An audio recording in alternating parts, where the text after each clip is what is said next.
Hai sobat, kali ini kita akan membahas tentang kimia unsur gas mulia. Sebelum lanjut, kita simak yang berikut ini. Adapun kompetensi dasar pada materi kali ini adalah 3.8, menganalisis kelimpahan, kecenderungan sifat fisika dan kimia, manfaat, dampak, dan proses pembuatan unsur-unsur golongan utama, terutama pada unsur gas mulia.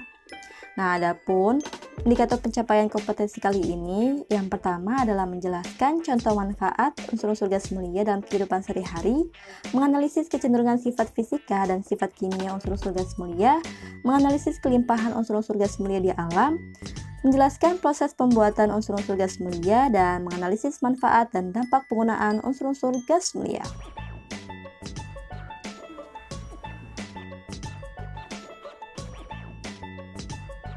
Adapun tujuan pembelajaran kali ini yang pertama adalah siswa dapat menjelaskan contoh manfaat unsur gas mulia dalam kehidupan sehari-hari.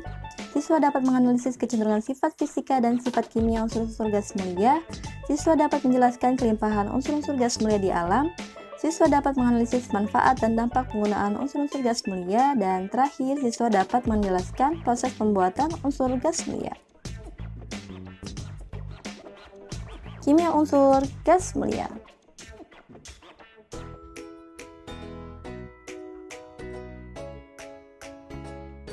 Pernahkah kalian berpikir waktu kecil, mengapa sih balon yang kita tiup tidak bisa terbang di udara? Sedangkan balon yang kita beli dari tukang balon bisa terbang di udara.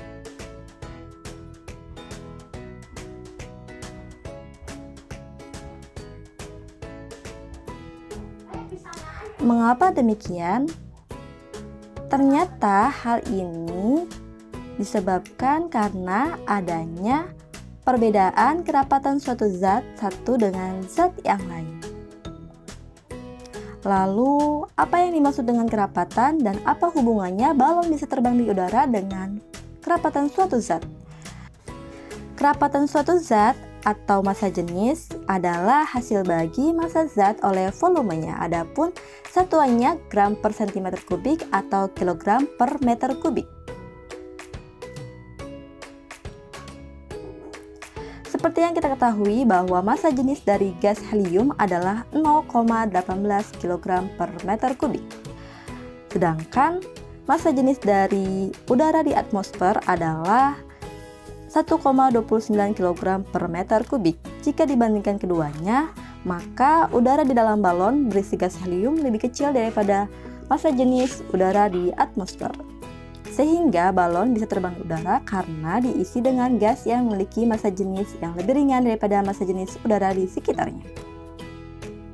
Dalam balon dengan cara ditiup mengandung karbon dioksida dan uap air.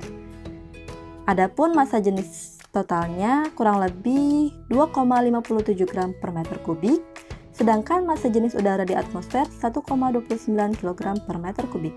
Nah, jika dibandingkan keduanya, maka massa jenis udara di dalam balon yang ditiup akan lebih besar daripada massa jenis udara di atmosfer. Nah, hal inilah yang menjadi alasan mengapa balon tidak bisa terbang di udara.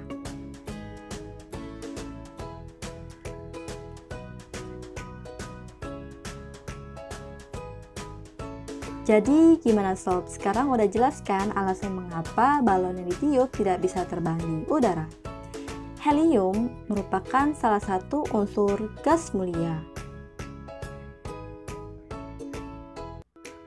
Kira-kira apa itu unsur gas mulia?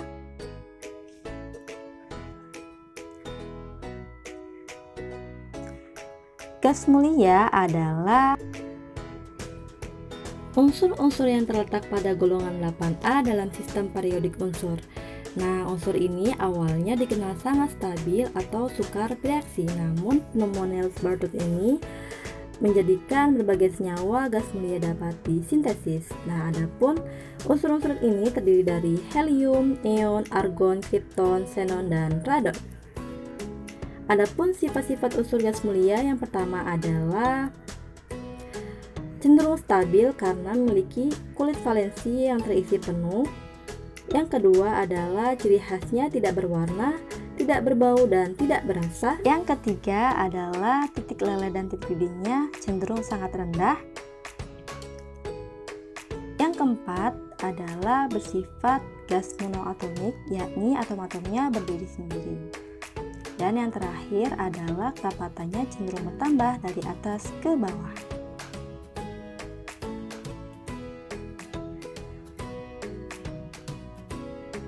Lantas, bagaimana cara mendapatkan unsur-unsur gas mulia? Seperti yang kita ketahui bahwa gas mulia didapatkan dari udara dan gas alam. Membahas lebih lanjut cara mendapatkan unsur gas mulia, ada baiknya kita mengetahui kelimpahan dari masing-masing unsur gas mulia. Kelimpahan unsur-unsur gas mulia. Yang pertama adalah gas helium di udara sebesar 5,2 ppm, neon 18 ppm, kemudian argon 9300 ppm, krypton sebesar 1,14 ppm, dan xenon 0,88 ppm.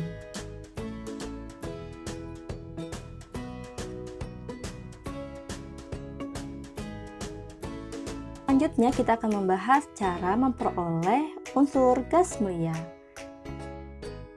yakni ada pemisahan fisika dan peluruhan radioaktif.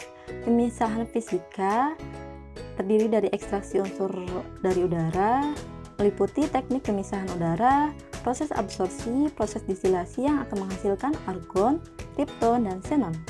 Yang kedua adalah ekstraksi unsur dari gas mulia yang terdiri dari proses pengembunan, proses kriogenik, dan proses absorpsi yang akan menghasilkan unsur berupa helium dan neon. Peluruhan radioaktif, yakni dimulai dari proses peluruhan panjang uranium 238 dan peluruhan pendek radium 226 yang akan menghasilkan unsur radon. Yang pertama, ekstraksi gas mulia dengan teknik pemisahan udara. Tahap awal, karbon dioksida dan uap air dipisahkan dari campuran gas agar tidak menghalangi proses pengembunan. Nah, tahap ini terjadi di pendingin atau cooler. Tahap kedua, yakni proses absorpsi, di mana udara diembunkan dengan diberikan tekanan kurang lebih 200 atm dan didinginkan secara cepat yang bertujuan mengubah udara menjadi cairan.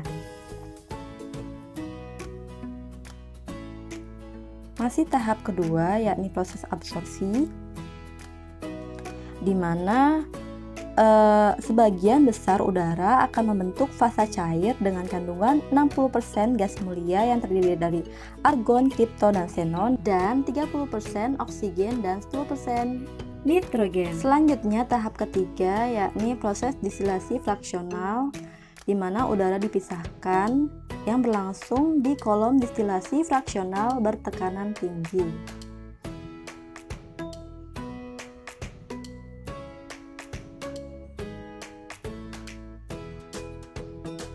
Nah, masih tahap ketiga, di kolom distilasi fraksional ini gas-gas akan terpisah dengan menguap pada suhu tertentu berdasarkan perbedaan titik didih. Nah, titik didih nitrogen paling rendah sehingga terlebih dahulu dipisahkan. Kemudian selanjutnya argon dan oksigen dipisahkan karena fraksi argon yang berkadar 10% ini dilewatkan melalui kolom distilasi terpisah. Nah, selanjutnya sisa gas yakni krypton dan xenon dipisahkan pada tahapan distilasi selanjutnya. Selanjutnya adalah ekstraksi gas mulia dari alam. Tahap pertama yakni tahap proses pengembunan. Nah, di mana tahap awal ini karbon dioksida dan uap air dipisahkan yang bertujuan agar tidak menghalangi proses pengembunan. Kemudian diembunkan pada suhu yang rendah sehingga diperoleh kandungan 50% helium, nitrogen, dan pengotor lainnya.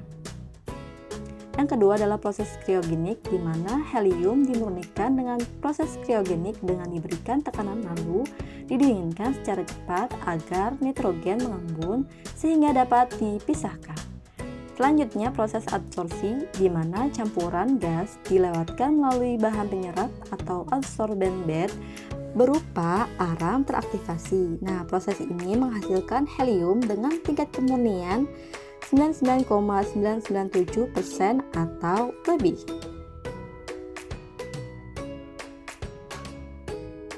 Selanjutnya peluruhan radioaktif, di mana peluruhan ini dimulai dari uranium 238 dan peluruhan langsung radium 226. Nah, unsur ini bersifat radioaktif dan memiliki waktu paruh yang pendek, yakni 3,8 hari.